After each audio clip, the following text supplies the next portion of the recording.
You bring your phone everywhere. Work, school, the movies. Now you can bring it to an Xfinity store for an easy way to switch to Xfinity Mobile, a new kind of network designed to save you money. You can get up to 5 lines of talk and text included with Xfinity Internet at no extra cost, so all you pay for is data. It's never been easier to switch to Xfinity Mobile and keep the phone you love. Click here to see how. Sorry, I gotta take this. Restrictions apply. Limited to select mobile phones. Requires activation of a new line of Xfinity Mobile. Up to 5 devices per account. New Xfinity Internet customers limited to up to 2 lines pending activation of Internet service. Hi, I'm stunning Stella Cheeks. And I'm the Enigma Erin Klein. And this is Not Your Demographic, a feminist wrestling podcast. Shockingly, those exist.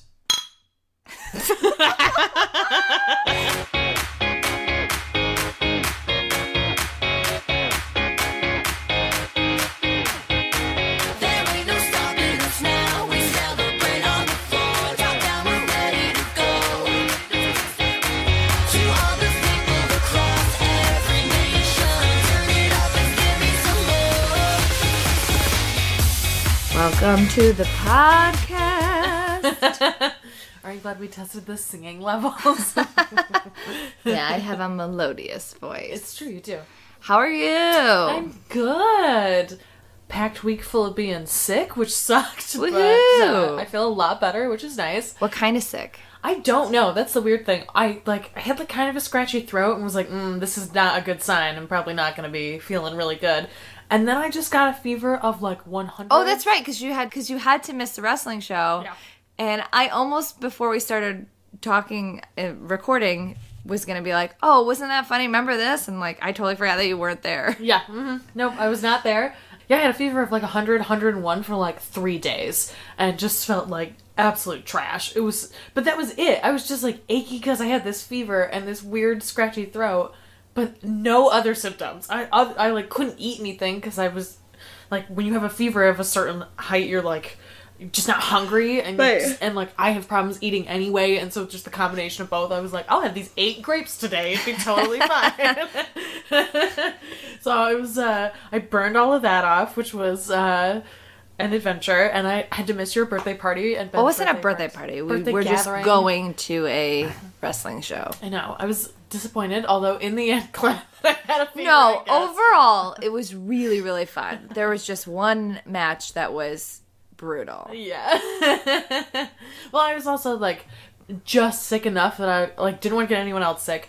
It was late enough in the night. Oh yeah, it lasted a long time too. Really long. Yeah, if it had started at 7, I probably would have tried to go and just worn a mask. Right. But I was no. I will definitely get sick if I do this. Yeah, it didn't start till 10. But I started watching, I went over to my friend that came to the other wrestling show with me, the Zello show. I went over, he made me dinner. He was Your side piece. Yes, one of my side pieces. He was like, I don't care if you're sick, I'll make you dinner. And so he made me dinner, and then we started watching The Keepers. And if you know what The Keepers is, that's, it was quite a night. It's about a nun who gets murdered, and cool. Then you find out that it was to cover up a pedophile ring within the Catholic Church. Cool. And so I mentioned it at dinner and was like, oh, I want to watch this, but I don't really want to watch it alone. He was like, I'll watch it with you. I'll watch this weird murder. So I fever cried about nuns being murdered. He was like, cool. You're a real chill. This is awesome. That's really funny. So that's what I did instead of going to the wrestling show. Yeah, other than that, just healing from that all week. I have Michael and I last night, we couldn't agree on something to watch. I wanted to watch The X-Files. He wanted to watch Impractical Jokers, and I fucking hate Impractical Jokers. I don't like pranks. They make me really uncomfortable. And so we found this show on Netflix that I would suggest people watch. It was weird. It was called Age Gap Love, which is exactly what it sounds like. It is about people who are intergenerationally dating, who are 30 years apart and are dating, or sometimes bigger. And at first it's British, and it's an hour-long show, and there's only one season and on Netflix, and there's I think 6 episodes. So we watched the first one. Michael didn't know it was a series. He thought it was just a documentary that we were watching. And there were these 4 or 5 couples that they followed, and it was really fucking good. We were like, oh, this is gonna be trashy TV that we're gonna laugh at. And it was actually really good. It was very interesting the couples that they picked, why they were together, and at first you were like, ooh, I don't know about this. Some of this is really squicky. And in the end, I was like, you know what? I think all of these people are really good matches for each other. And it was very weird, but was really, really good. So it's called Age Gap Love, and I would recommend people watch it. So that's what I've been doing, watching the keepers and old people and young people falling in love. Was it all dudes falling in love with younger women? It was a lot of younger men being in love with, like, significantly older women. There was one guy who was 39 and his wife was like 85, 86. What? Yeah. And we were watching and we were like, this is so weird, but like they're clearly in love. You can just tell. Like, you can just tell when people are like physically, they want to be near each other and they're like looking at each other like they're on, you can just see it. And it was very interesting to watch these people be in love and then to find out some of their stories, like that particular couple, the one... Spoiler alert! Spoiler alert, I'm not going to give the whole thing away, but they talk about, like, health issues between what it's like to be an older person and a younger person, and one of the couples, the younger person also has health issues, and so it becomes this, like, companion thing as well as you're like in love, but you also understand what it's like to be like physically breaking down in a way. And it was just really good. I really liked it. And I'm intrigued. I would just... So we finished it and I was like, how many more episodes are this? And Michael was like, wait a minute. There's how many? There's more of this? So there's 6 episodes on Netflix and I just watched the first one. It was really interesting and I really liked it. You didn't follow up and watch the rest? We watched it at like 11 o'clock last night. What if it takes a wild turn and you're telling everybody to watch it? I just say, watch the first episode, and then a wild turn. I mean, who knows? It was already pretty wild. That's funny. One couple in the first episode, I was like, this is terrible. She was much taller than he was, like 1.5 feet taller than he was, and is younger. And I was like, it's terrible that their height difference makes me way more uncomfortable than their age difference. That is terrible. It's really weird. I was like, I don't understand how she's so tall.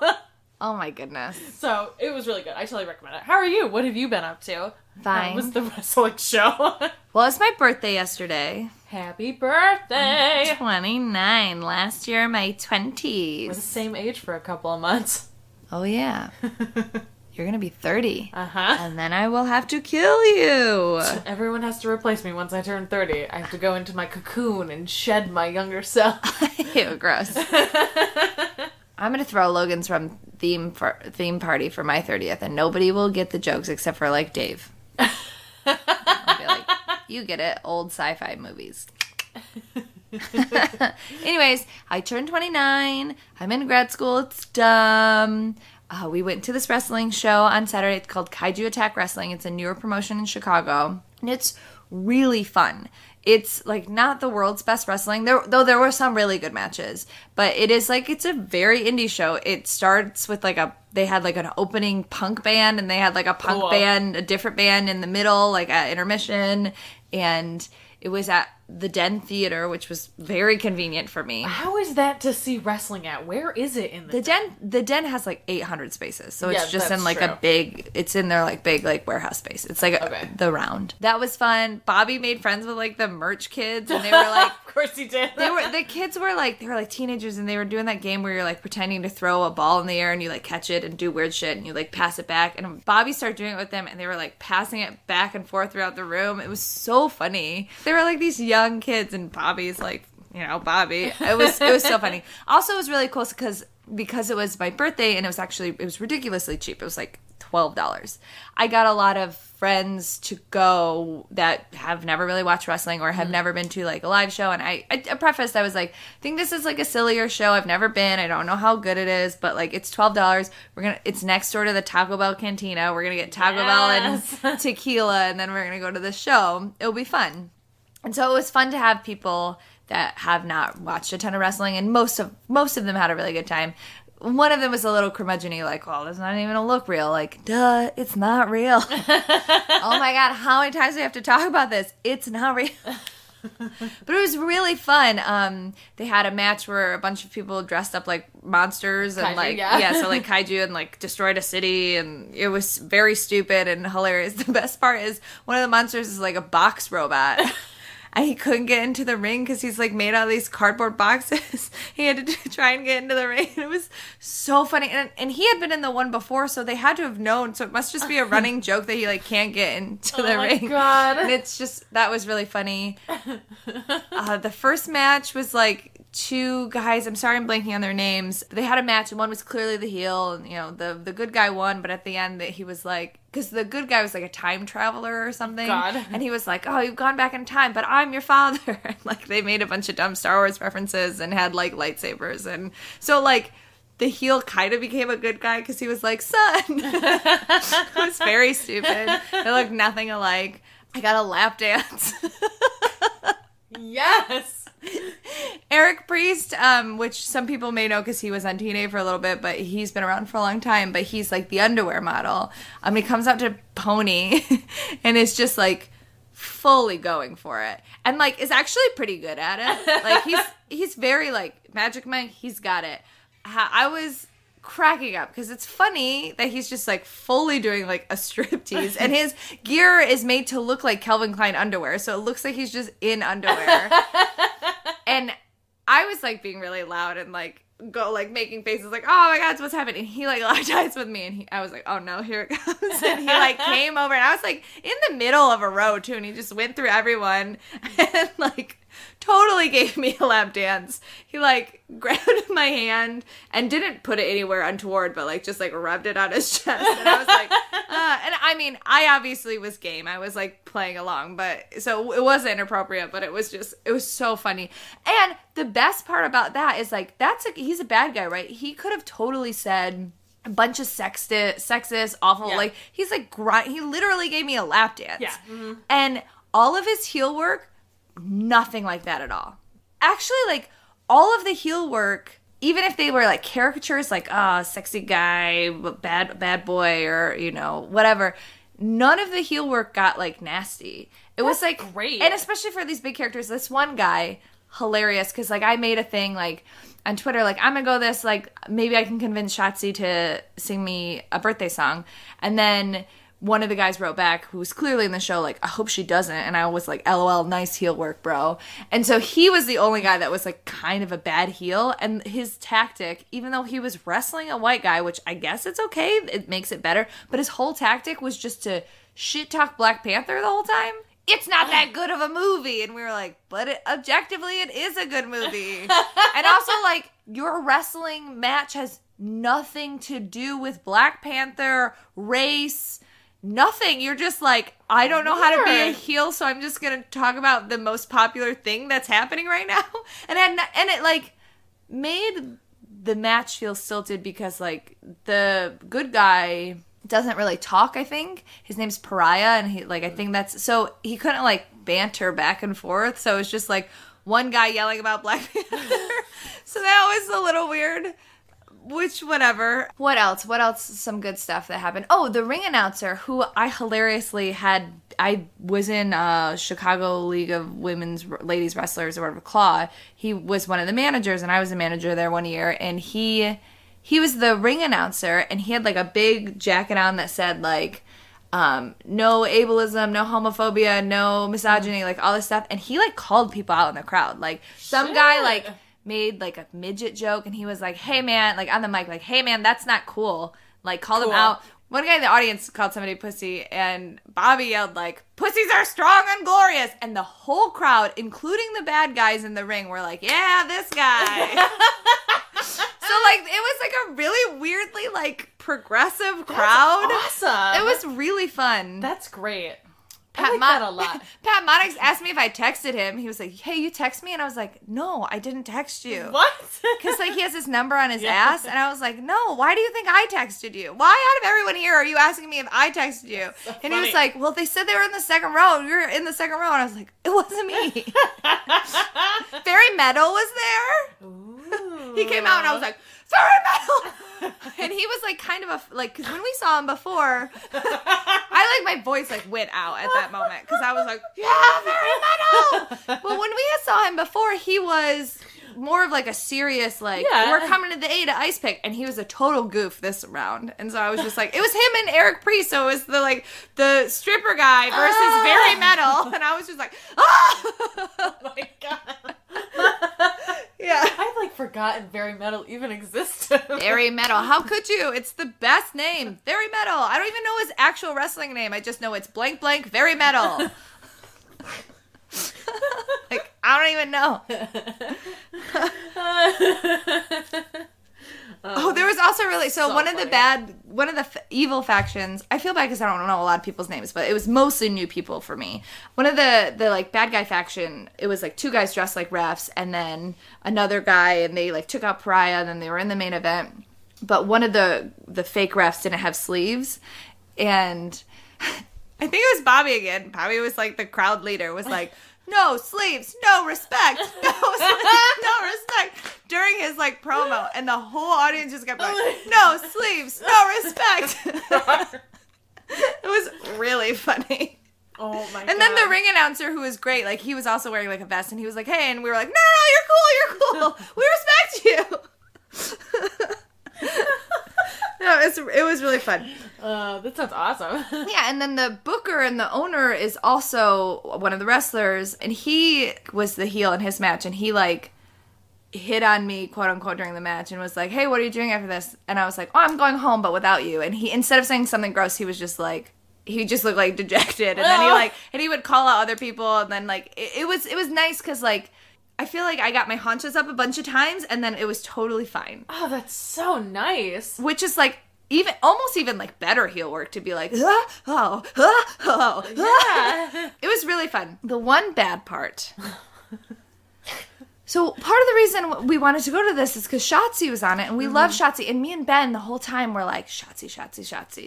And Ben and Bobby too were like, Shotzi's the best. Shotzi's so good. Everybody Shotzi. Like I bought one of her shirts, and she was wrestling somebody, and it was just like one of the worst matches I've ever seen in my entire life. Women are not. It was fucking awful. Yeah. I think just the other wrestler was not very good. It was painful. First of all, they started the match with just like 5 minutes of cunt kicks. I swear to God, that's how this match started. Just like kick, ow, kick. Just a bunch of cunt kicks for a long time. And then like some basic moves. The one wrestler, like I don't want to say her name even. I feel like bad, but like she didn't even she fake hit the ropes. And I get that they're indie ropes and they looked scary as hell. But like if other people fucking are jumping off of it and doing great, like you can at least hit them. Yeah. Mm-hmm. She would like run up to them and then like lean but like not hit them and then run back. So she had like no momentum because she wasn't hitting the ropes, and so she was just like Weird. It was super fucking weird. She did this move where she would take Shotzi to like the four corners and then like hit her, but was like Data Brooke drunk and blind. Was just like a cartoon. And Shotzi was like really trying to sell it, but was like, you're not even close to my head. And then the match ended. It was short. The match ended. Shotzi like tied her up into that move where like your hands are under your butt and like you like, I'm knotted, I'm a pretzel, now I don't know how to get out. And then she just like super punched her in the ass. Like Roman Reigns like cocked her hand and just like super punched her in the ass.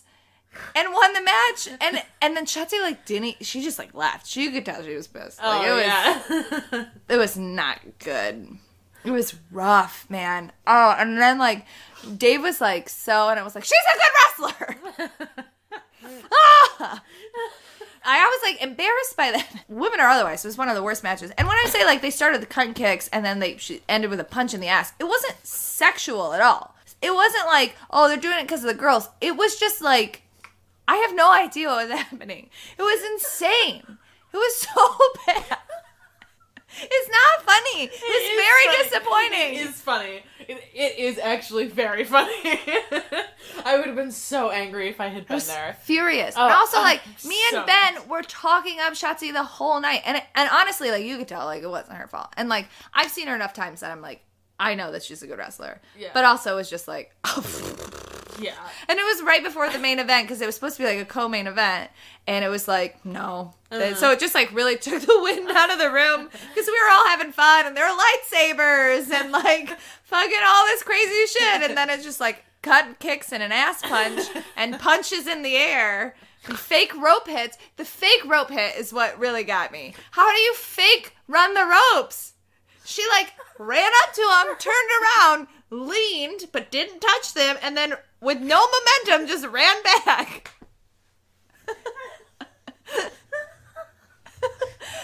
I would really recommend going to the show. It's very fun, but like... Oh my god. It's not funny. I feel... Here's the tricky thing about, like, meeting wrestlers and, like, casually befriending them, because I, like, know her because we did that Royal Rumble thing, because now I feel like I can't talk about it objectively. But, like, it's not like we're friends, but, like, she's friends with me on Facebook and, like, Instagram, and, like, she gave me a hug before the show, and I was like, I've never seen you wrestle. Oh, my God. And it was, like, it's like when you're dating somebody or you're friends with somebody, and they're like, come to my improv show, and then you go to their improv show, and it's the worst thing you've ever seen, and they're like, did you have fun? And you're like, no, I didn't have fun. I did not. Oh, you don't think I'm talented? No, I don't. I don't think you're talented. I've had that happen. I had a couple of them. Michael and I, this was in the beginning before we figured out that we felt were like poisoned. my journalistic integrity was compromised. Yeah, seriously. Mm-hmm. Yeah, we went to see a show that a couple we were like dating at the time he was in, the guy was in, and it was so bad. Fun fact, anybody who lives in Chicago knows this, but fun fact, never go see anybody's improv show unless Ever. they are like on a paid team that it's like their job. Yes. And even then, but like unless it's like their fucking job, don't do and it. they've clearly been vetted a million times, because like anybody can be in an improv show, you just have to pay to be in a class. Exactly. It's tragedy. It's awful. I've seen so much bad improv in my life. Oh my god, so much. And bad sketch. Never date a comedian. You know what? Just roll it back. Never date a comedian. Or just date a comedian and be like, hard no, not gonna come to any of your shit. Just don't be a chuckle fucker. I mean, be a chuckle fucker if you I know. want. I just think that's the funny. Like, wrestlers get like ring rats, but like for comedy people, it's, oh, I'm a chuckle fucker. That's hilarious. It is a really I would funny. wear that as a badge of honor. Oh, I'm a chuckle fucker.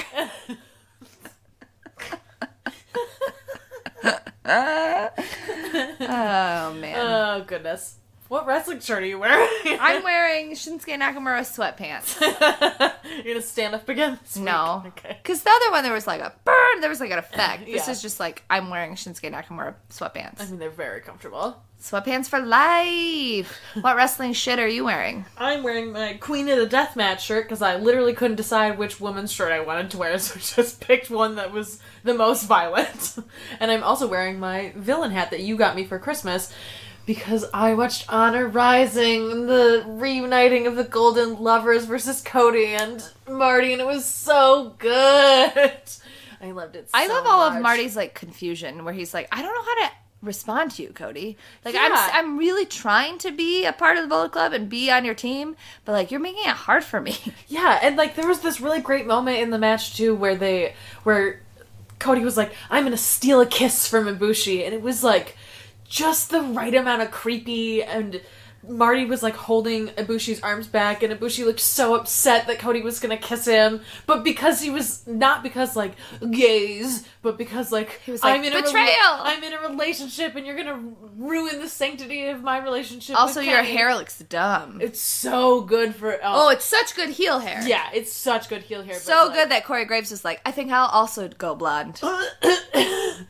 At least Corey understands that you need to use purple shampoo, that you need the like slick back, because Cody has brassy hair, which means he's not using specialty shampoo for the bleach, and he needs to Brandy, get it you gotta together. know, you gotta tell him. Brandy's all not about- gonna know. Brandy's got black women hair. Yeah, but she also is like a model and is smart and probably reads like fucking Allure. Reads?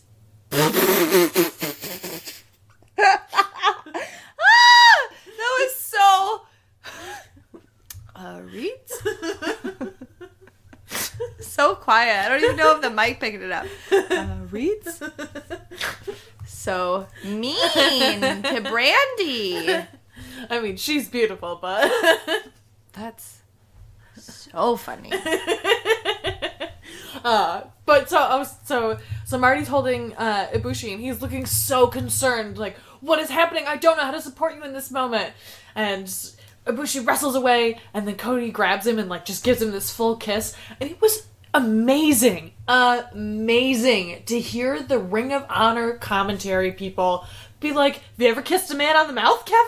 Oh, you haven't? You never really lived then. Like, what the fuck just happened? Like, all of the fucking, like, Bullet Club guys must be like, ah! They don't know what to do with themselves. It's the crazy, like, this is the best long con I've ever seen in my life. Like, Kenny has this beautiful gay decade-long history with Ibushi, becomes one of the most famous wrestlers in the world, has this enormous success as the new leader as like third generation leader of the Bullet Club, like becomes the elite, like has really, really set himself aside as somebody who fucking knows how to hustle. And then it's like, LOL! Remember how I was super gay before? Super gay again. And people are like, oh no! Yeah, and all these like dude bros from Ring of Honor, which like really desperately needed this lesson, are now getting to see like, oh, this is awesome. Like, this is not weird. This is not gross. This is not a joke. This is just beautiful and wonderful, and everyone is so happy about it. Yeah, it's so pure, and like, honestly, it is just wonderful to see these people who probably never would have been exposed to storylines like this, like, be really in love with the Golden Lovers. Like, I love it. And Kenny speaks in Japanese when he's in the Golden Lovers and is fluent as fuck, and so I love watching him speak Japanese because he's so good at it, and it's just like, this is where I belong. Obviously, this is my lover, Kota Ibushi. You see how handsome he is? Look how handsome I am. He's letting the gray fade out of his hair. It's gonna be blonde again. It's so good. I have so many feelings. And at the end, he said that he and Ibushi wanted to be the best tag team in the world. And the Young Bucks come out and are like, listen, man, we supported you this whole time. Matt Jackson did say he's your best friend, which Kenny had to correct later and be like, he's not my best friend. I love that. I love it too. I thought it was excellent that he was like, no. We're gonna go home together after this. And also, I love it this is like a sidebar before I finish that part. I love at the end of it where they're like, let's go home. Yeah, let's go home. And then they zoom in, long pan shot on an empty closet. Like, okay, this literally can't be any more clear. Like, there is literally a closet with no one in it. That's all this is. Like, it was just such a great visual metaphor. I fucking loved it. And so the Young Bucks come out and they're like, we've supported you this whole time. We have this has been really hard, but we're like on your side and we totally understand.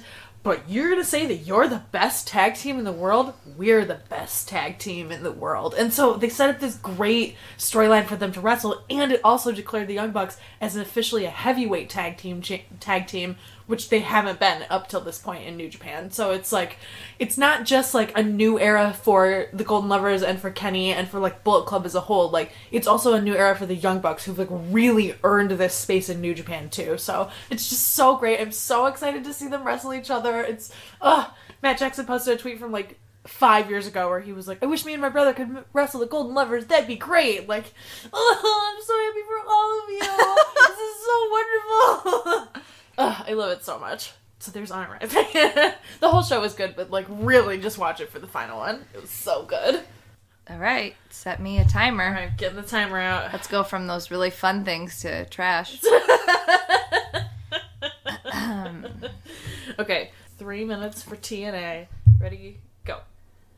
It starts off with a Cult of Lee, and they're fighting LAX, and then they beat LAX, and I don't care at all. Cage came out. He killed another man. Bobby Lashley and Eddie Edwards had a backstage segment where Eddie was like, I know we don't get along, Lashley, but like, we have an enemy. And Lashley, who doesn't go along with anybody's plans, was like, okay. What? They did that thing. They do this thing where they like go to other promotions and show part of a match, and they did a match. I know, it was Matt Sydal versus Petey Williams at Destiny Wrestling. So Sydal wins. And then he read from a scroll from his spiritual advisor. And then later in the match, or later in the show, he had like a backstage segment in a locker room where he was like talking on the phone to his spiritual advisor. I hope this turns into something silly, or like it's a con and it's just like a white lady in her van, and he's like, no, sensei, and she's like, I tricked you, I needed the money, I'm a con artist, you're white, you don't have a sensei, this is cultural appropriation. or his spiritual advisor, I'm sorry. So there's that. Jimmy Jacobs called out Abyss with Congo Kong in the ring, but instead of Abyss coming out, Joseph Park's grandma came out. Actually, this segment worked really well because TNA Impact has been, since Matt Hardy left, a lot of the silliness has gone, and that's part of the reason that because they had that freedom to do it. And honestly, the storyline is silly, but getting, Joseph Park is funny and having the grandma, and then getting an Abyss Congo Kong match out of this, and it was a funny segment, and it worked. It weirdly worked. Weird. So fine, grandma, come on out. And also to see the princess, Grandma, Jimmy Jacobs, Jimmy Jacobs with his black nail polish and his scarf, getting the grandma's face is funny. It's funny. They did some match in Las Vegas between Moose and El Patron. Who fucking cares? Literally, who cares? They had a whole thing for Hanaya and Rosemary. They're the video package to set up the match this week, but still, LOL. Hanaya is not there. Who cares? It's culminating tonight, but I think that was the only women on this. Yeah. I think they just showed clips of Allie from last week, and there was nothing. Weird. Tyrus and EC3 are back together, and they had all this Avenger shit. It was really dumb. And OVE fought Lashley and Eddie Edwards. It was dumb.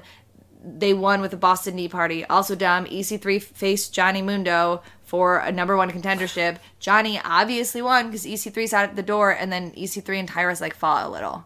That was the whole show, you guys. That was the whole show. It hasn't even gone off yet. It was bad. Usually with Impact, I can find something. That I'm yeah. Nope. That's it. But I can't think of, other than EC3 and Tyrus having good chemistry and EC3 being good at talking. This was, and then I guess the Jimmy Jacobs thing was good, but it was it was just a bad show. Gross. It was bad. And I am an Impact apologist, and I'm how they gotta figure, I am letting them get through this round of tapings, but if they don't fucking figure some shit out for the next round and the future, it's bad. Yeah. I think there were some Austin Aries promos and shit too. Yeah. It's a lot of video packages of Eli Drake and Austin Aries just talking. I mean, they're both very good at that. But right, but it's also just you can only do so much of that.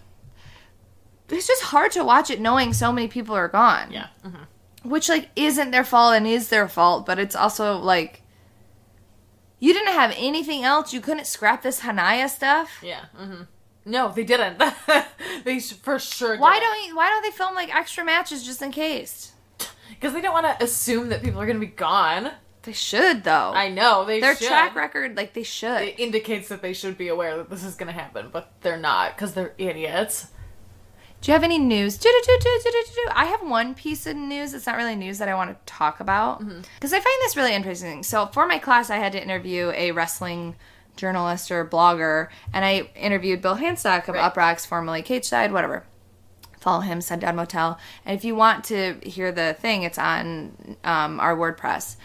But we talked a lot about journalism when it comes to wrestling and what's needed in wrestling coverage. And, it's hard to be a sports journalist in this industry because it's sports, but it's entertainment, but also they just think that everybody is a dirt sheet monger and whatever. And Corey Graves said some stuff about how there are no journalists in wrestling, and that it's hard to be a journalist because everybody just wants to work for this company, and they're just petty dirt cheaters, blah blah blah, all that stuff. And David Bixban on Deadspin wrote a really good article. The title is WWE Announcers Don't Think Pro Wrestling Journalism Exists. I'll link it when we put this up.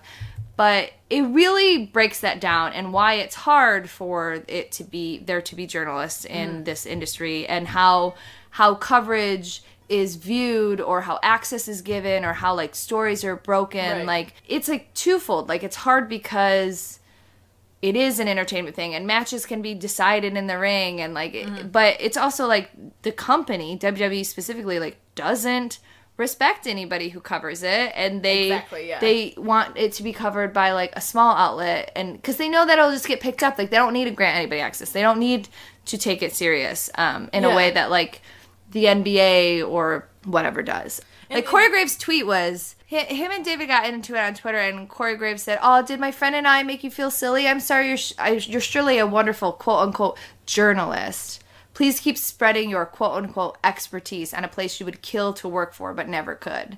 What the fuck? I love wrestling. We have this podcast. I want to write about this and do sometimes, or like whatever, do some kind. That's not all I want to do with my life. Don't worry, everybody. But if WWE knocked on my door and was like, "Do you want a job?" I probably would say no, to be honest. Yeah, there would be a lot of strings that would need to be pulled. Or I would say yes, knowing that I would probably be miserable, and I would have like 6 months there because I would probably get fired or quit, just to like see what it was like and have like an insider thing. But like, I would not want to be there. I would never apply for a job at the WWE. Like, I don't want to work. And also, like I said earlier, it's hard because I do want to look at it objectively. Mm-hmm.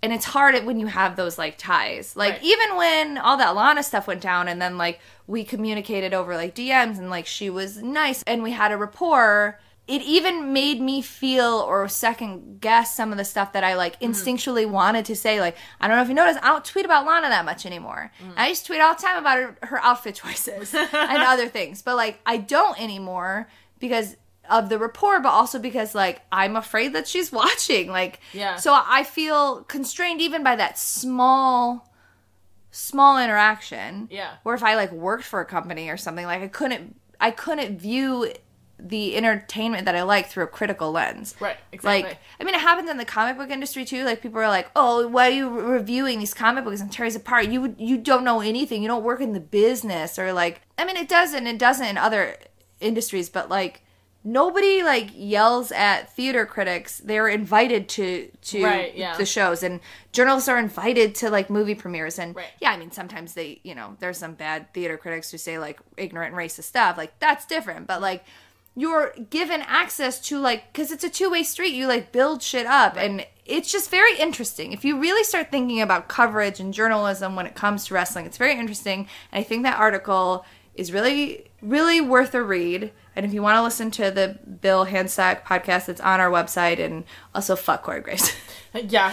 I also think it's interesting, too, that, like, WWE pretends like other outlets pick up and break stories about them when they're clearly just giving them this information. And so it's weird that they want to look legitimate being reported on by certain outlets, but it, like, totally deride the field of wrestling journalism as a whole and are like, it's only legitimate if we've leaked it to NBC or to ABC or to CNN or fucking whatever. Like, well, and it's I think that's an interesting part of how they feel about it too. And it's interesting too because, like, they could fully leak something or something that, like, I'm not giving Meltzer credit, but if somebody that says, like, this is a thing that's happening, because it is entertainment and it's all, like, it is all made up, like, they could just be like, they could just change their mind because they don't like that story got out. Yeah, exactly. I think that shit happens all the time. Well, absolutely. And, like, you can, to an extent, do that with other, like, industries and sports, but, like, not at the same level. Yeah, no, not like... So it discredits somebody even if, like... Again, not defending Meltzer. I'm just saying in general. Yeah. Mm-hmm. I just think it's very interesting, and I've been thinking about it a lot because I'm, like, in, like, pseudo-journalism school or whatever. Mm-hmm. You're called a journalist. In an Instagram comment one time. So, it's kind of like my claim to fame. Exactly. Other news, Brock's a dick. Do you have any postulations on why he missed Raw? He's, I guess he's over his contracted dates. And they wanted him to come, and he was like, I already showed up for all my dates. Yeah, he was supposed to be there. That was in his contract that he was supposed to be there that day. But I don't know if it was something that they added on later and, like, hadn't paid him for, or if he, like, did a live show and was like, LOL, I'm counting that as my thing. I think probably that. Also, like, there's all that stuff going on with the UFC and Fox. Maybe they're trying to, like... Exactly.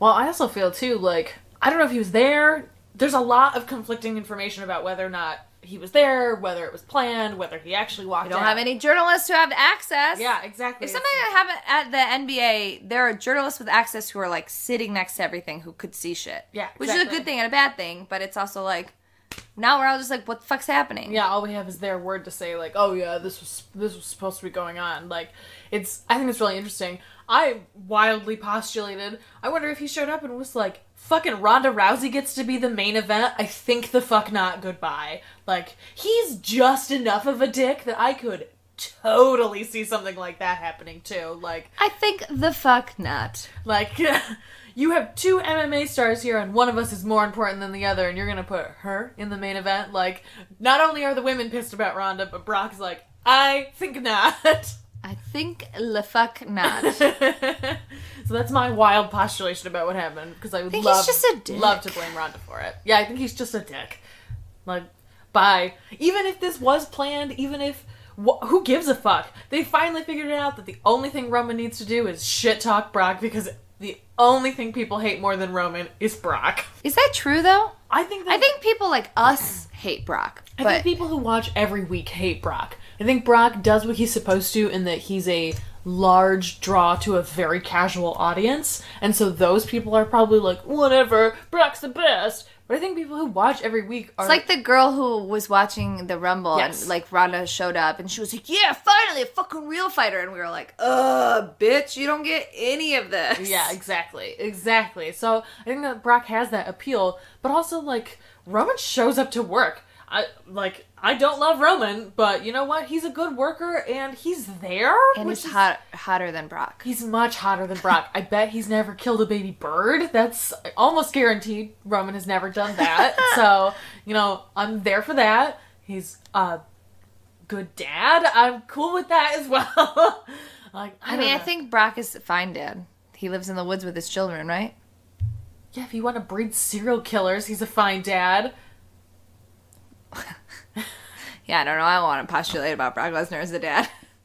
He kills birds in front of his kids. I know what he's like as a dad. It's that great. Whatever. Just take the title off of him. Let him leave. Have him go back to the UFC. Have Paul Heyman be fucking... Stop giving him money. Stop giving him money. Give fucking Paul Heyman to Ronda Rousey. God knows she needs it. Don't let her talk. Just don't let her talk. Give her a fucking manager. Heyman can do it. Be like, you know what I do? I do MMA, people. I can That's talk. my thing. I can talk. You do not need to. I will be here. Like, all anyone wants to see of Brock Lesnar and Paul Heyman is Paul Heyman anyway. Like, just keep him and put him with Ronda, who should never be given a mic again. Ever.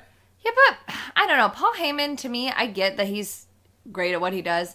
I don't necessarily want him to manage a woman. He has a certain kind of sleazebag quality that I don't like. I kind of want him to manage a woman because I feel like they're sort of like Golden Lovers with the Ring of Honor audience. There's a certain cross-section of people who are never gonna get it until they see Paul Heyman managing a woman. That, like, women can be, like, it pains me to be like, yeah, let Ronda be this person, but, like, there are people who are never going to believe that women can be legitimate parts of WWE until someone like Paul Heyman is managing them. And, like, fine, whatever, let fucking Ronda do that. Like I said, she desperately needs it. So, that's fine. I'm okay with that. Like, let her just get good at wrestling and not have to worry about another hey guys incident. Like, never again. Let's just talk about Ronda Rousey. Okay, I want to hear your opinions first. Oh, man. Elimination Chamber and Raw. I watched Elimination Chamber with Michael, and we both were, like, cringing to the point that we were, like, curling into balls on the couch. It was so bad. Like, we did that interview for the show last week, the primer about Rousey, so we were, like, ready for it to be bad, and had, like, watched some of her acting, and, like, knew that it was bad, and had, like, tried to warn people that it was gonna be bad. But it was, like, I think it might be the worst promo I've ever seen. Honestly, I think it might be. It was just like, you couldn't even, it was unintelligible, you couldn't understand what she was saying, she was like giggling inappropriately, it was just really bad. Also, this has been a problem since she was an MMA fighter. She's really bad at walking when she's supposed to be angry. She does this fucking weird thing with her shoulders where she, like, quickly goes back and forth. She's done it forever, and it's something that I've noticed for years because of MMA, because she gets that, like, scowl on her face, and then she clenches her fists, and here, I'm gonna show you. She stands like this, and then she walks like this. She's like, she doesn't understand that the momentum needs to come from your hips, but it's just, she just like, shoves her shoulders forward. And she did it both nights, and I was like, why are you so bad at walking? Like, I have no hope for you in the ring that you literally can't walk forward. Like, it is just so weird. So it was so much worse than I was expecting. But, like, what do you think about the angle and the segments? Not just Ronda. I mean, the segment was really bad at Elimination Chamber. Just the whole thing up and down felt like a fucking goddamn mess. Why are they blaming this on Kurt having unexplained mental problems? I don't get it. Well, he has double pneumonia, so. He had the flu. He needs to go to the hospital. He had double pneumonia. He has double pneumonia. Yet here I am tonight. It was me. I just went a little crazy. Like, Ronda didn't do a great job at Elimination Chamber, but Kurt did a good job. Kurt tried so hard to save that segment, and it was so confusing. And like, it was confusing, but like I feel for like Kurt's like cut off sentences and like, but Stephanie and like his like dumb voice. I think that Ronda is bad, obviously, and I think would I prefer for her to not be in WWE? Yes, but this feels like best case scenario. I agree. And totally Stephanie is good. Like when Ronda on Raw the next night was like, yes. I want an apology from you. And Stephanie just like walked up to her and was like, I am terribly sorry. Yeah. Mm-hmm. I'm so sorry, Ronda. Like yeah. the like switch from like, I just want a gif of her. I am terribly sorry. Mm-hmm. And then she like launched into like an actual apology type thing. But like Steph is good and Steph can carry this. Yeah. And like we said before, I would much rather Triple H and Angle have like a long history of hating each other. And like if Triple H is going to inject himself into anything, I guess I'm glad it's this That's too. what I feel. Like they're not giving Ronda a shot at Mania. Yes, she probably will go for a belt sooner rather than later. Unfortunately, right. Whatever. But I'm not thinking that far ahead. Because also, as soon as Ronda started talking, that crowd started to turn on her. Exactly. It went very south very fast. And had, she not put Triple H to a table, that crowd was turning. Yeah, very quickly turning. So I think that this whole thing could easily blow up in their face. But Steph and Triple H always have to be a part of Mania. They have to do their fucking crazy grand entrance, which I love their entrances. I'm not going to lie. Their entrances are a highlight of WrestleManias for me. But their matches, yes and no. So they're going to inject themselves anyway. Mm-hmm. Ronda's going to be there. They've been building like Kurt Angle and the Authority tension. Like, yeah. It's kind of a perfect mess. I agree. I feel like there's so many ways this could go so much worse, and like this is bad it's bad in that Ronda is not good at talking. Exactly. But it's not a terrible idea for a segment. The storyline is I like the concept of it. I like the theory of it, like you're saying. I think it is the best case scenario. And I was gonna say it's just the inside of this bubble of this match. Ronda is bad, and so like when a fourth of the people in the match are bad so far, it draws away from it. But outside of the bubble of this, like, which I will take this over literally almost any other storyline that they would choose to do with her. So like, do you think that they would be willing to push the intergender line because it's Ronda and she's like a quote unquote real fighter? I think that they already are doing that. Right. That's also another plus. Yeah. I'm trying to be as positive about it as I can. I know. And honestly, I would rather watch Ronda Rousey than Brock Lesnar. I wouldn't. I think they're equally bad. Also, like, I just know too much about her. She's just... Oh, no. I mean, I get that. But, like, Brock Lesnar is equal trash. Yeah, I know. That's what I'm saying. Like... But, like... Yeah, I don't know. I'm just, like... At least Ronda wants to be there. Yeah. I guess. Like, that's... I mean, better. Mike's talked about it, everyone's talked about it. Like, if you just compare how they brought in Shayna and Ronda, it's so crazy because Ronda's supposed to be like this badass, and she was like so happy to be there and giggly. And like, Shayna came in and literally was like, hey, can I put you in a chokehold? Mm-hmm. I just want to show you how it works. And then like choked 8 people out in a row, and then was like, I'm going to rip some arms off. Yeah. I'm fucking here.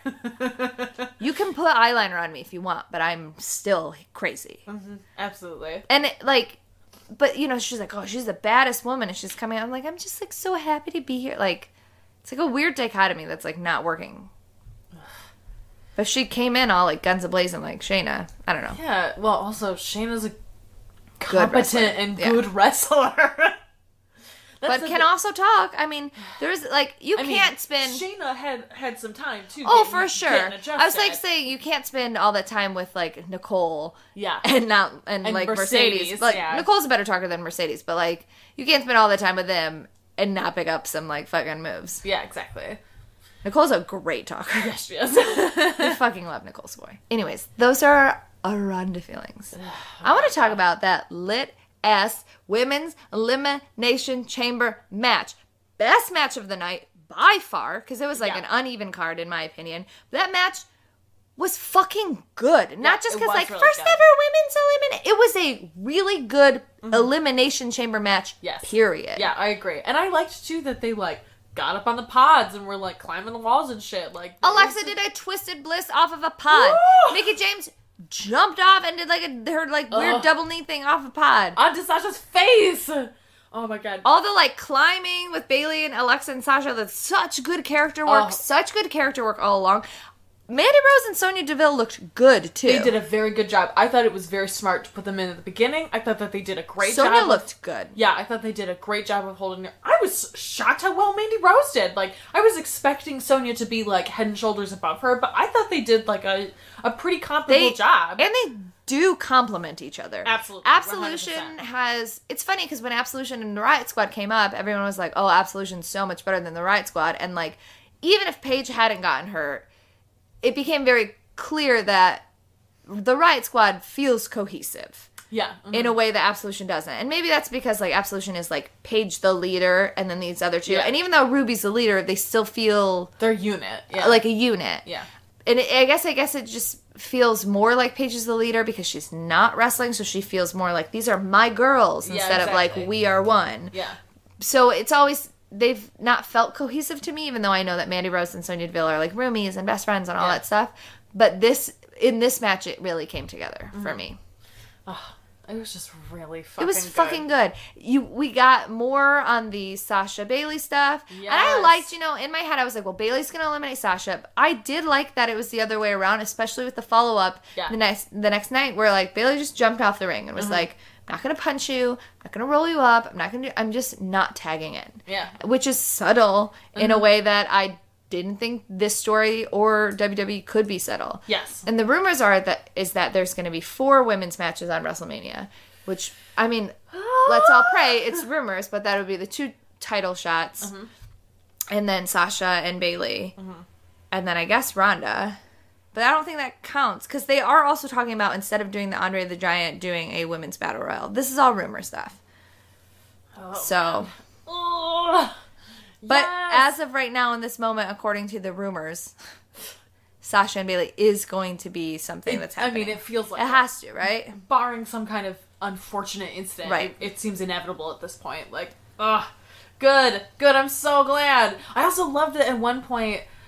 Sasha was like getting down off of the pod after she had kicked Bayley in the face, and Bayley was looking at her, and Sasha just yelled, "I'm better than you, Bayley!" Which is such classic Sasha stuff. Absolutely. It was like, oh, okay, I see. You're getting it. All right, we're doing this. And then the picture of like Alexa holding the belt with Sasha like so dejected on the outside, like that could only feed into it, because like Sasha's like, I've been losing, but, like, I can fucking beat you. And I'm losing because of our friendship and because I'm nice and, like, fuck you. Yeah. And then Bayley being like, what are you talking about? You're a crazy bitch. Like, yeah.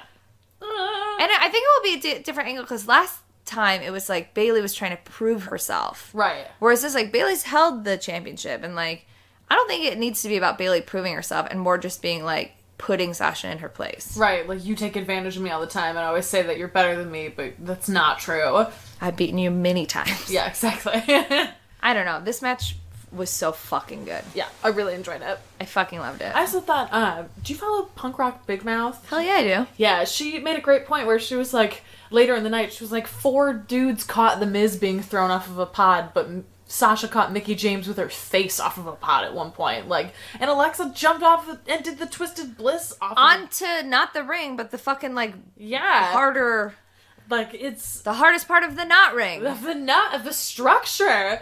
So I thought it was interesting, too, that they, like, really let the women just beat the piss out of each other in a way that they don't normally. I think they're starting to learn that, like, they can, like, pull the reins off a little bit, because I feel like these women really want to prove themselves, so they don't have to say, like, kill yourself, because they're going to go out there and kill themselves because they feel like they have something to prove, which they frankly do. Yeah, and, like, not necessarily to us, but to, like, the terrible people who watch wrestling. And also, like, Alexa has talked before in the past about, like, she's not allowed to do certain things because she's a heel and not a face anymore, and so I feel like when they let the reins off of them, they know that they have this, like, repertoire that they're not even using that they now get this access to, which is, like, I love that Alexa does the insult to injury now. Like, it's such a good move, and it doesn't have to be a babyface move. No. And it, like, she needs more. She's been champ for so long now that, like, she just needs something extra. And so I'm glad that they're letting her, like, really let go at this point. Because she needs it. She's great, and she is a great champ, but she needs to keep doing more, otherwise she's going to become just stagnant. Right. I did think it was interesting that, like, Mickey is just a bad guy again. Yeah. She's like, Alexa was nice to me twice, so I guess we're friends again. Whatever. What'd you think about the Asuka-Nia match? It was good. I enjoyed it. It was just, like, it immediately started weird for me because they did this whole package and it was like, oh, we're just going to pretend Nia wasn't in NXT this whole time and has lost several times to her. Okay, that's weird. Of course. But it was, like, I thought it was good. It was interesting to see, after having seen them wrestle several times in the past, like, Nia is just so much better. Like, she really... so much better. Like, she's a very good wrestler, and... Her leg drop is dope. Yeah, and she's, like, just very good. She's very good at wrestling now. And you can see that she has, like, the confidence behind it. And it must be hard to be somebody who's so much taller and so much bigger than other people. Like, if you're fighting Sasha, like, you have to probably pull back a little bit. So, like, not being new to wrestling and having those nerves and stuff, it seems like she's very comfortable with what she does in the ring now. Yeah. So that gives way, because she's not thinking about her, nerves. She's thinking about her personality and, like, trash talking. And it really just comes through that way, on top of being more competent as an actual wrestler. Right, yeah, I agree. Yeah, I enjoyed it. The match was everything that I thought it would be. Yeah. It was really good. I did love the, like, just crushing Asuka through the barricade at the end. Because Asuka had to win, but Nia didn't look weak. Yes, which was also important. Also, it was weird then to... I'm glad that the Asuka match happened first, because then when Braun did literally the same thing to Roman later, it was like, oh, well, the women already did this. And it was kind of nice to feel that way. Like, oh, yeah, okay, well, the women already did this. Like, yeah, we got it, We got it. The women already did this right, and like, oh, okay, like, Nia is at that level that Braun is in their eyes. Like, that's kind of cool, Nia's actually. Lady Braun? Yeah, she's Lady Braun. No, he is Mad Nia, okay? Let's get it right. Mad Nia. What the fuck is going on with this Titus Worldwide bar thing? So, like, you've had them win twice, and then you had them lose, then you gotta lose again, them being Titus, and then, like, Sheamus and Cesaro on Raw being like, so, we don't have any opponents or whatever. We're really good. What the fuck is happening? I thought that at first they were gonna be like, we have to fight at each WrestleMania, other. It's probably gonna be some, like, weird fucking 8 tag team mess around. Well, I mean, on the pre-show. I feel like the Revival is gonna be the next one. It's gotta be. I thought I honestly was shocked when they didn't just walk out and be like... I thought it was gonna be Authors of Pain that came out. Like... I don't know, man. It's so weird. It'll be really interesting to see what's happening with the Raw tag belts on WrestleMania. Yeah, and, like, we all know that Sheamus has to drop the belts and is, like, retiring soon. So it's interesting that, like, there have been so many rumors about how they're going to do that with the bar that I'm kind of glad that it's weird, and, like, I want to know what's happening, but I'm also interested that I'm interested. Like, it's nice to feel interested. Yeah, it's nice to feel interested and be like, what is happening here? I don't understand. And, like, I like both of them, and I want Cesaro to keep working as long as possible with Sheamus, because he's clearly enjoying it, and, like, poor dude is losing another tag team partner. Yeah. Like, he's got to start from fucking scratch as a singles wrestler again, so, like, I don't want to, like, speed that up if you don't have to, so, I don't know. It'll be... I kind of hope it's the Revival. Like, I like the Revival a lot. I want them to do well, so, yeah. I don't know. Can we talk about this trash fire that is Bray Wyatt versus Matt Hardy? It was a fine match. But, like, you have these two universes that these two men have created, and they are perfect for each other, and it's just a wrestling match? Yeah. I know it's not WrestleMania, but, like, what? Do anything? And the build-up has been weird. It's just been, like, video promos, and, like, I love Matt Hardy, Broken Matt Hardy, Woken, whatever. Bray Wyatt as a character, not as like a human. I live for the idea of what Bray Wyatt could and should be before all of the millions of LOL fuck you Bray moments. Yeah. So, and it felt like this was another chance to like rebuild that, and now it's just like, what? I don't understand it. I don't understand how Bray can continue to come out on Monday nights the next night. And be like, oh. After every loss and be like, I'm the greatest in the world. I challenge you again, Matt Hart. Like, why? What? Like, where were the boats? Where is Skarsgård? I don't understand. It's just, I don't understand.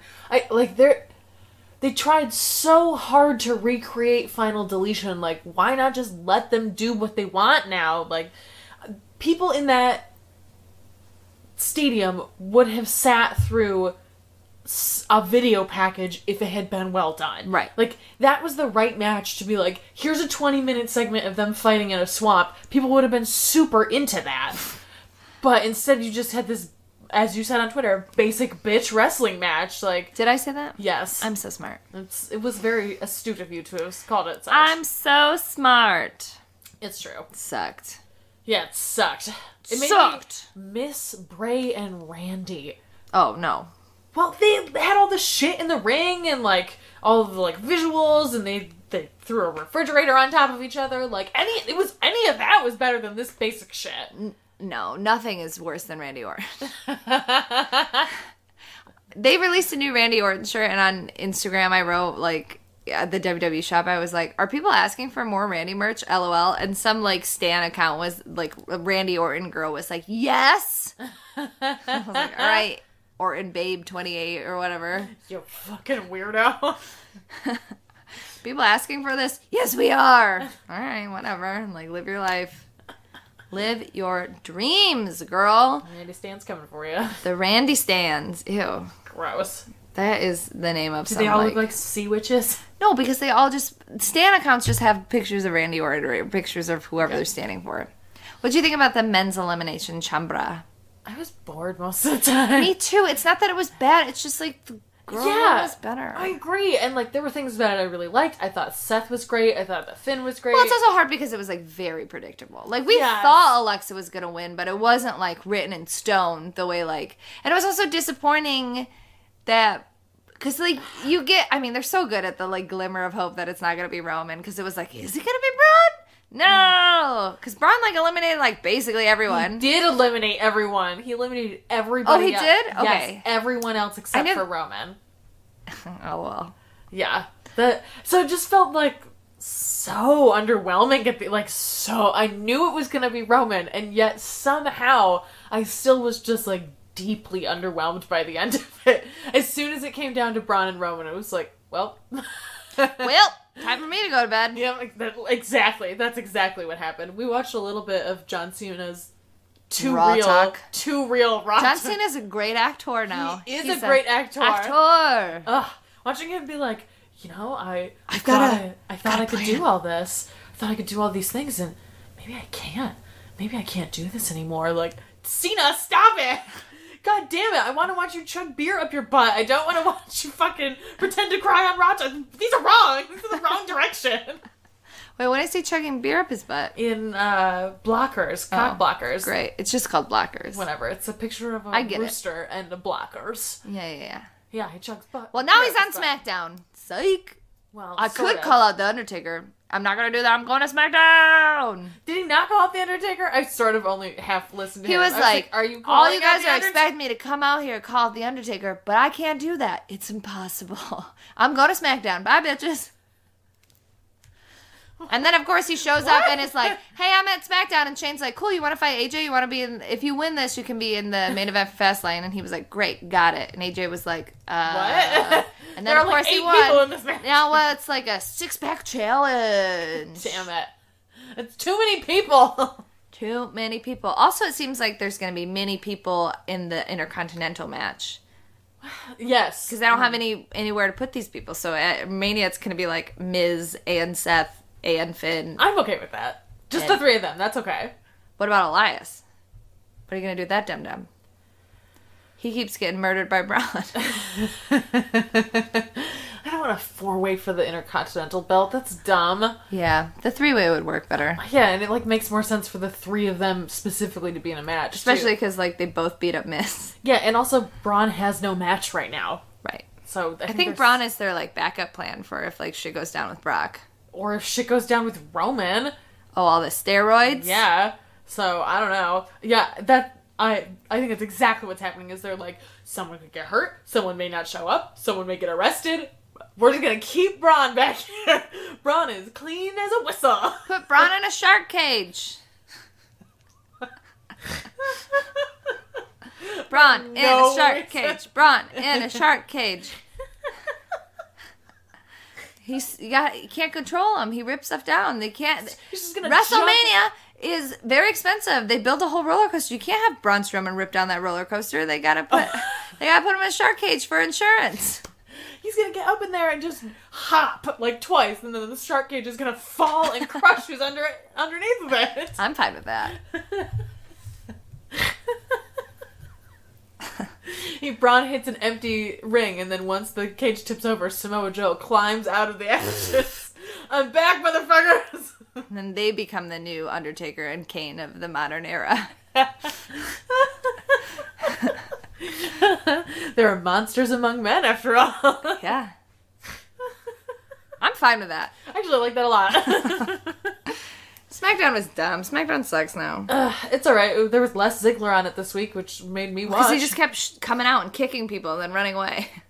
Little bitch. He's grown out all of his shitty blonde, so now it's his, like, natural blonde. So his hair looks passable. I mean, it's still that, like, crinkly, because that's his, like, natural hair, unfortunately, for him. Yeah, for reals. Maybe it's not. We'll find out someday. He just gets it permed every week. Or it's, like, a sew-in. Shane was like a dick eating popcorn for no reason, and Daniel was like, I'm just gonna go home. If you're gonna sit here and eat popcorn in my face and be a dick, I'm gonna go hang out with my wife and kid. Oh, with Birdie? Okay, tell her I said hi, bye. Like, what? If you're gonna be a dick to me, I'm just gonna go home. Okay, bye. Have fun with Birdie. The popcorn, like, gimmick was too much for me. It was so weird. It was like Brad Pitt, Ocean's 11. He just, like, has this food all the time. Like, why? I don't understand. What are your feelings about Ruby Riott versus Charlotte? I like it. I think that it'll be fun. I think it's a good match to be building for at Fastlane. I'm disappointed that Ruby will have to lose, but it feels like Asuka's gonna wind up fighting Charlotte, and that we're just waiting to get past Fastlane. Really? That's really what it feels like to me, yeah. Like, there's no reason for Alexa and Asuka to fight each other. Like, literally none. And there's no reason for her to have the Raw Championship. Like, the story of Nia and Alexa is better, and it should be the championship match for WrestleMania, and, like, Asuka versus Charlotte will be a better match than anybody else who's on SmackDown with her right now. Like, Charlotte's already fought and beat all of these people. I'm like, if Carmella's gonna cash in, like, she should do it on a match that's gonna be big. Like, I feel like we're inevitably building to Asuka versus Charlotte, and so I feel like I'm already looking past Ruby and Charlotte, but, like, it's gonna be good, and I love Ruby, and she's a fucking great wrestler. Yeah, and she really is. And like, she deserves... I was even thinking about that. She's not been in that company very long. No, not at all. She's just, like, killed it. She's just been absolutely fucking crushing it, and, like, did a lot on NXT, but didn't do a shitload. Like, also, she never had a title run. It feels a little bit, even though they are very different. Paige is hurt and may not wrestle, and they're like, all in on this other alternative-looking girl. Girl, I have been saying that for, like, a whole ass year since they hired her, that, like, they were very worried that Paige would get hurt and never come back, and so I literally think that's why they had her grow her hair out, because they were like, goth girl? Yeah, like, they're obviously very different, but I think that WWE views them as, like, pale, dark-haired, tatted girl, like, you're interchangeable, wink, wink, nudge, nudge, and I don't think that anything better could have possibly happened for Ruby's career than... I mean, she earned it. But... No, absolutely, but in the way that WWE is going to write for her, nothing better could have happened for her than that Paige can no longer wrestle. I mean, it's like what fucking happened with Tommaso Ciampa and Johnny Gargano. The best thing that fucking ever happened to Johnny was that Tommaso tore his ACL and his ankle and his shoulder all at the same goddamn time, apparently. He posted a photo the other day of him hitting Johnny with the crutches and was like, oh, Tommaso, look at your arms. They look so good. You'd never know you had 2 shoulder surgeries. Like, wait, what? I knew you had surgery in your ACL and your ankle. Like, what did you do? What were you doing? He's a monster. Flying around on these fucking ladders in Chicago. He was like, my body will never work again! What is going on with Carmella and the Money in the Bank? You mean her gold purse? I don't know.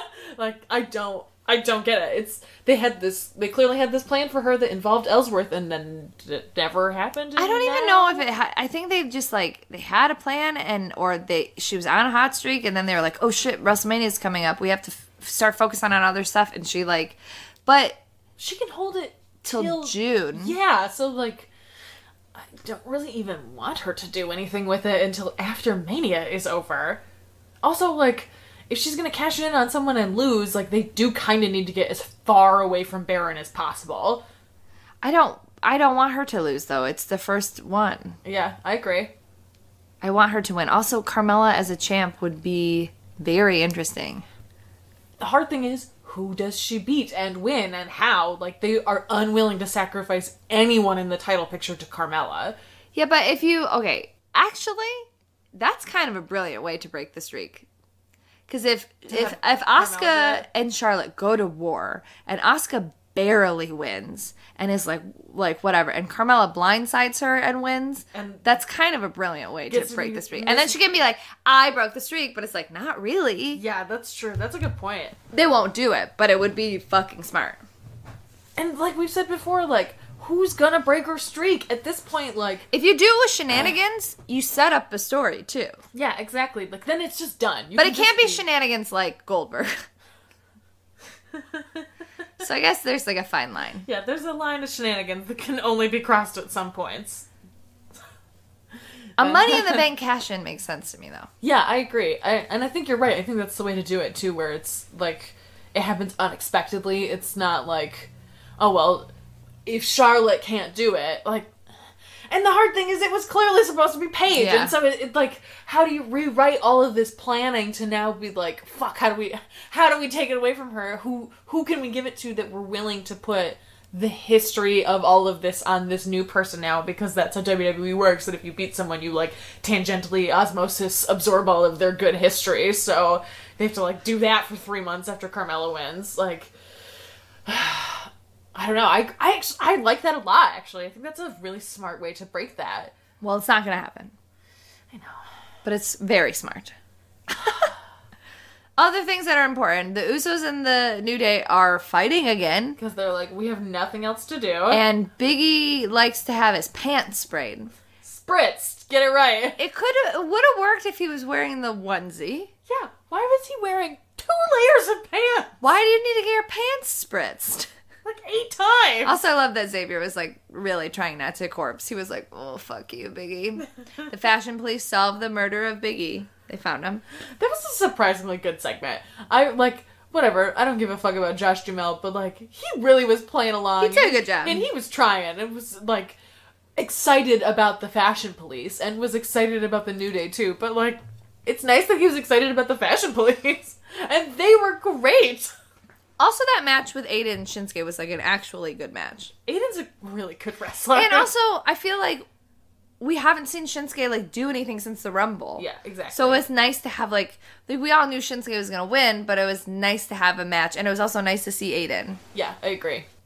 Are they really pushing to separate Raw and 205 Live? Because 205 Live people have not been on Raw for a minute. Yeah, I think 205 Live is going to be its own separate thing. I think that's smart. I agree. I mean, this week there was only 2 matches because it was the second round, and they were really good matches. Yeah. I mean, Cedric and TJP put on a fucking good match. Yeah, absolutely. I totally agree. And then Roddy beat Kalisto. I think Roddy is going to be one of the I think Roddy's going to win. I straight up think Roddy's going to win. I think Roddy should win. I think Roddy should win, too!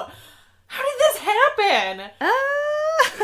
So boring in so many ways, but man, you know what?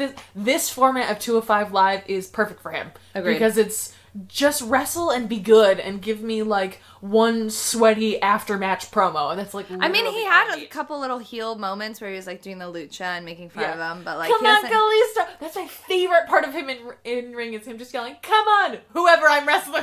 When he wrestled Hideo Itami, he accidentally called him Kenta. Come on, Kenta! Come on, Hideo! I mean, Contendo! Contendo! Oh, you know, since we were talking about Asuka Streak, just to rewind a little bit, what they did with the Mixed Match Challenge, this was the first week that I fucking hated it. I hated this. I fucking hated this. It was so irritating. It was so irritating that she kept saying, it's my streak, and then for some reason And the commentary is like, they're gonna break it. It's her. Oh no, if Miz gets pinned, Asuka streak. Like, no, it's clearly not like that. The whole pre-show segment when she was like, it's my streak, not yours, should have set up that if Miz gets the pin, her streak is intact, and then commentary should have reinforced it, and it literally was the opposite of that. Exactly, they picked the dumbest possible way to do this. And so, watching, we were all like, oh, well, they're gonna win. Yeah, exactly. It made no fucking sense. Which also, like, Asuka and Miz are fun, and I like them both, but Sasha and Finn are a better, like, pairing. They're a better tag team. I totally agree. And, like, I feel like the whole thing with Miz and Asuka is that it's eventually going to come to the breakdown of communication or whatever. Like, but not if her streak, because... Right. Or is she going to come out afterwards and be like, I never agreed to that. Like, he got pinned. It's not my streak. Unless there's some, like, they do some thing next time they wrestle where there's, like, a stipulation, it's made really clear, and then, like... Then there's the communication breakdown. I don't know. It's fucking dumb. It made me so mad. And I've really been enjoying the Mixed Match Challenge, and this one was just, like, disappointing. It was just such a miss. Like, in so many ways. It was so dumb. And, like, I liked her getting in his face and screaming at him, and I liked that Shinsuke was in the comments at the time so he could be like, not good. Yeah. What she said were not good things. So I like that there's that, like, additional element. But you're right. Commentary should have done the literal opposite of what they did and made it so that it was very clear that if Miz gets pinned, Asuka is not... it doesn't impact her streak in any way. It's only if she gets pinned that she loses. Ugh, so stupid. It's very stupid. They can't make people be in love with each other, so they're like, we'll do the dumbest other thing we can possibly think of. So fucking stupid. Ugh. Ugh. Grug. Grug. NXT was very good this week. NXT was great. It was very, in my head, I was like, this is like a top to bottom good episode. This is like a very old school, like, NXT feel. Yes, it does feel very NXT. It's like they've gotten back to the things that were really good about it. Almost like Triple H is back totally in charge of it again. Well, also they have, like, they lost a bunch of talent and then got an extreme influx of talent. Yeah, absolutely. So this is when they start to thrive. They're like, it's Mania season, we got a shitload going on. it is weird how WWE right now seems to be in a phase of, like, being really into losing streaks and building losing streaks. You got it with TJP, kind of. You have it with Tyler Bate. You have it with Kurt Hawkins. You have it with Mandy Rose, because she was the first eliminated in the Royal Rumble and the Elimination Chamber match. Like, there's, like, weird promotion of, like, losing streaks, which, like, is obviously a wrestling trope, but... Actually, I think it's really interesting that you point that out, because it used to be on the no list that, like, you were not allowed to point out that people were, like, losing a lot, or that winning wasn't the most important thing. Johnny losing. Yeah, exactly. Like, it's weird because they used to purposefully de-emphasize that kind of thing, and so the fact that they are now starting to emphasize it again is maybe a good sign that they're starting to treat it more like wrestling again as opposed to sports entertainment. This match was obviously really good. Velveteen Dream versus Tyler Bate. Like, yeah, obviously. So good. I wonder how it must feel as somebody who has watched a lot of Tyler Bate outside of WWE, because some of the commentary things, I can't remember exactly, but some of the commentary things will say things about, like, Tyler Bate's record or his past or his upbringing or whatever, his, like, wrestling journey, that, like, even I, with the limited knowledge, I'm like, that's not true. Yeah. That's, like, absolutely, that's not true. So it must be very frustrating as, like, a Progress fan or a Brit Rest fan to be like, ugh, they're just saying nonsense. Yeah. Just, like, fake WWE nonsense. That's what they do best. Or worst, I guess. Adam Cole killed that Italian guy? I don't give a fuck about that dude. How did that dude win most upcoming star in 2017 and not Bianca Belair? I fucking refuse to believe that actually happened. Agreed. I can't even remember his name. I don't give a fuck about him. Banini? Banani? It's like that song. I like to oat, opals and bananas. I like to eat, Aypples and Banaynays. I work with kids, leave me alone. That's how I think of his name. I'm like, Banini, Banane, Banono. I don't know what's right. Me neither. I don't care. Shayna versus Kairi was very good. This was good. I really It's a good match. Because the last time they fought, obviously she won the Mae Young Classic. I'm glad that Kairi looked really good and had her savior moment and stuff, but I'm also glad that Kairi is not infallible, because I was really nervous when she won the Mae Young Classic that when they brought her into NXT that they were going to just Asuka her. Yes, absolutely. Which, like, just because she's like a good Japanese lady wrestler, they're not the same at all, even a little bit, but it did feel like that during the Mae Young Classic, which I'm still glad she won, don't get me wrong, but I was worried, and I'm glad that that's not what's happening. Yes, I agree. And I like, too, that Kairi afterwards on Twitter was like, we're 1-1 now. Like, that means we've got to fight again. Right. Like, I like that. I think that's really smart. What also, like... And they have good chemistry. Yes, they have great chemistry, but they're also focusing on Shayna. Yeah. So that just made Shayna... Because, like, Shayna lost Ember, technically, twice. But she beat Kairi, who has, like, a lot of accolades. Yeah. So it's making her look strong. And her, like, screaming promo at the announcers was really good. It was great. There were at the very end, I was like, oh god, is this gonna fall apart? And then she was just like, I'm fucking out of here. It was like, you nailed this. You did such a good job. Such a good job. Johnny was officially terminated. Whatever. Johnny. Ciampa's been killing it at the Twitter game lately. Ciampa's the fucking best. Ciampa just, like, trolling NXT, being like, I know you guys like me, but I've asked you not to at me. I love it so much. Who do you think is going to take the belt off of Cien? Is it going to be Alistair? Because now they're setting up this, like, Killian Dane thing. Because it was like, Cien gives his promo, was just yelling. Nick was funny. He was like, is he from Mexico or what? Because he has an alien accent. I've never heard an accent like this before. The way that he said again, I was like, yeah, what is this accent? Where are you from? Is this just like what happens if you're Mexican and then you move to Japan for a long time? I think so, yeah. Is this just what happens with your voice? That's exactly what And then you live in America? Because this accent is insane. Yeah, I agree. I think that's exactly what it is, actually. You live in Mexico, you live in Japan, and then you're in Florida. And you're like, a gay! A gay! And you hang out with Matt Hardy a bunch of guys. Yeah, it was very Hardy. Like, that's exactly what it reminded me of. But so he gives his like promo with Zelina. She did call him my man. Yeah, that was the first time she's ever done Remember that. she was supposed to be his sister? Yes, it's so weird. Still prefer that storyline, but I heard another one say that she was supposed to be his aunt, which I also was quite cool with. I actually love that even more. I mean, it would explain why they have different last names. That's really funny. Alistair came out and then Killian came out with Killian's music hit and Nick's face, and I was like, I tried to explain. I was like, so Sanity has this theme and then there are different ones, like Nikki has this cool one, but Killian's is just like the Sanity thing, but with just like in the background. Just like burn it, turn it,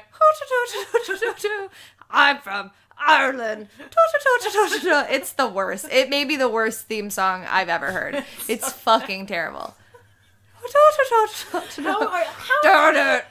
gonna face Aleister Black, who has the coolest theme in NXT right now. Like, he can't come out before maybe the coolest theme in WWE. Yeah, I think you might Can you be think right. of a better entrance and cooler theme? The Glorious theme is very cool. Yeah, but in a different way. Yeah, that's what I'm saying, though. So I feel like, I don't know if I could apples to oranges compare them. Like, Shinsuke's Aypples. theme is Aypples to oranges. Oranges. Oranges. Aypples to oranges.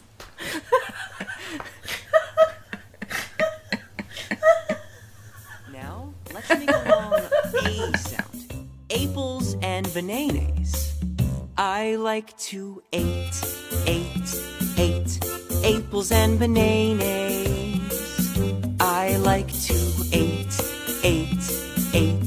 Aypples and Banaynays. try a long E sound. Aypples and Banaynays. I like to eat.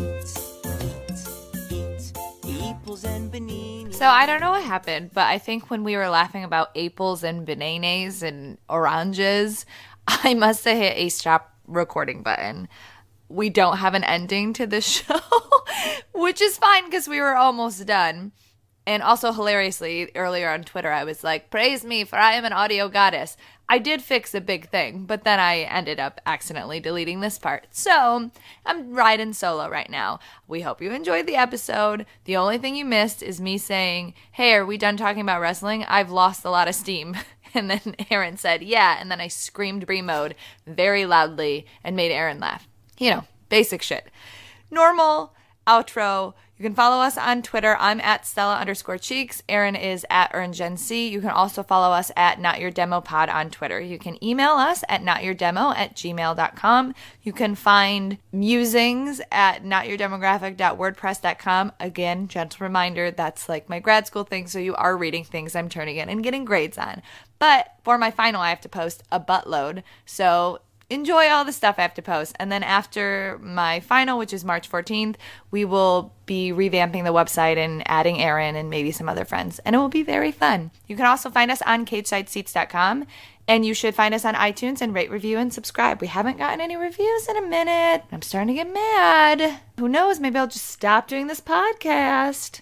Obviously, that's an empty threat. You can find us and support us on Patreon at patreon.com/notyourdemopod. We have our second episode of Every Mania Ever going up, as well as some other fun, cool, interactive stuff. We love you guys, and we'll see you next week, where I will try and scare Erin again by screaming Brie mode. Brie mode! Brie mode!